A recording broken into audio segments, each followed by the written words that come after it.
आपके मन का सहज स्वभाव है नीचे की ओर बहना।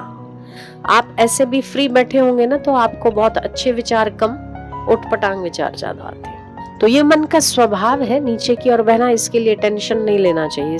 मन की उन्नति का ही रास्ता है सत्संग। उसको सत्संग रूपी मोटर लगानी चाहिए, गुरु कृपा रूपी पाइप लगानी चाहिए और गुरु कृपा की उस सुरक्षा रूपी टंकी में अपने मन को स्थिर करना चाहिए। तब वो मन करोड़ों लोगों के हित का काम करता है।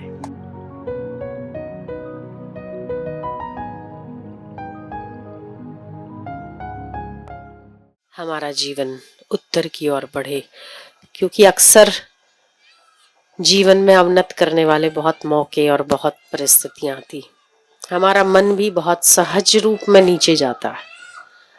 तो जैसे पानी का साहजिक स्वभाव है नीचे बहना, यदि उसको उठाना है तो उसको मोटर चाहिए, पंप चाहिए, टंकी चाहिए, पाइप चाहिए। फिर वो बाधित मन, बाधित जल, जैसे एक जगह पर स्टोर किया हुआ जल हजारों लाखों लोगों को पीने के काम आता है, ठीक वैसे ही आपके मन का सहज स्वभाव है नीचे की ओर बहना। यदि आप उसे छोड़ देते हो तो वो अक्सर ऐसा ही चयन करता है जिसमें आपकी अवनति हो, पतन हो। अक्सर आप ऐसे भी फ्री बैठे होंगे ना तो आपको बहुत अच्छे विचार कम, उठपटांग विचार ज्यादा आते हैं। अच्छे विचार कभी कभार एक आध दो आते हैं। तो ये मन का स्वभाव है नीचे की ओर बहना, इसके लिए टेंशन नहीं लेना चाहिए, इसके लिए परेशान नहीं होना चाहिए। मन की उन्नति का ही रास्ता है सत्संग। उसको सत्संग रूपी मोटर लगानी चाहिए, गुरु कृपा रूपी पाइप लगानी चाहिए और गुरु कृपा की उस सुरक्षा रूपी टंकी में अपने मन को स्थिर करना चाहिए। तब वो मन करोड़ों लोगों के हित का काम करता है। तो हमारा मन उन्नति की ओर बढ़े, हमारा मन उत्तर की ओर चले। जैसे भगवान सूर्य उत्तर की ओर बढ़ते हैं, वैसे ही हमारा मन उन्नति की ओर प्रयाण करे। क्योंकि संसार के सभी धर्मों का, सभी जातियों का, सभी संप्रदायों का और मानव मात्र का उद्देश्य केवल और केवल उन्नति है। हजारों लाखों लोग करोड़ों रुपए कमा लेते हैं, कमाते होंगे या कमाएंगे, या जिन्होंने कमाया है, फिर भी उनके चित्त में शांति तो है नहीं।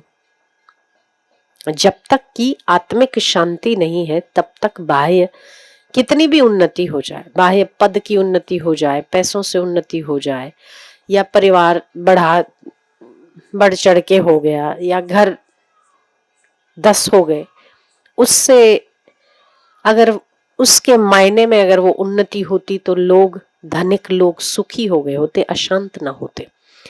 अगर आज अशांत है तो कारण ही ये है कि उन्हें आत्मज्ञान का सत्संग उपलब्ध नहीं हुआ है। जिसे ज्ञान का सत्संग मिलता है वो सौभाग्यशाली आत्माएं ही गुरु के द्वार पर पहुंचती और शांति से कलिकाल में सत्संग सुनती है।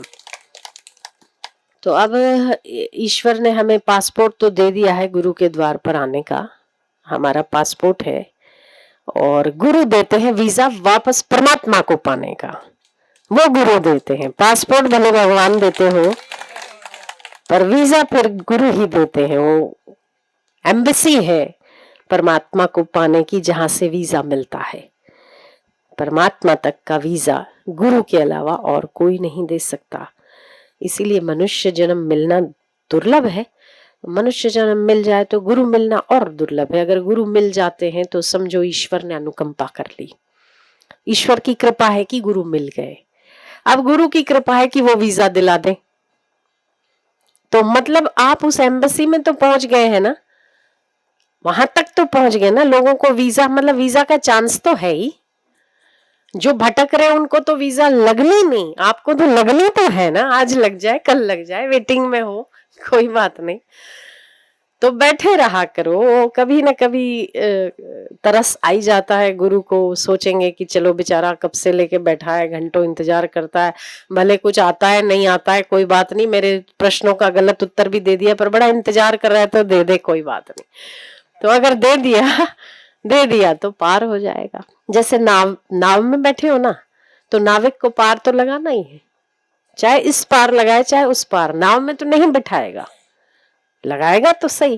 तो आप भी गुरु की नाव में बैठे हो तो पार तो लगना ही है, वो तो हमें वीजा मिल गया ना, और तो सब बाकी छोड़ो।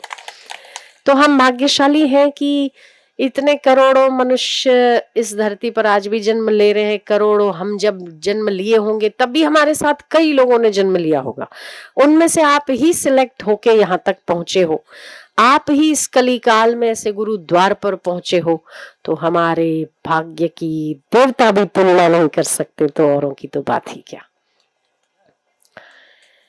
तो अब केवल कि हमारी सत्संग जो हमें प्राप्त हुआ है, जो गुरु की कृपा हमें मिल रही है, उसे केवल हमें हमारे मन को नियंत्रित करके उसको साधना भर है।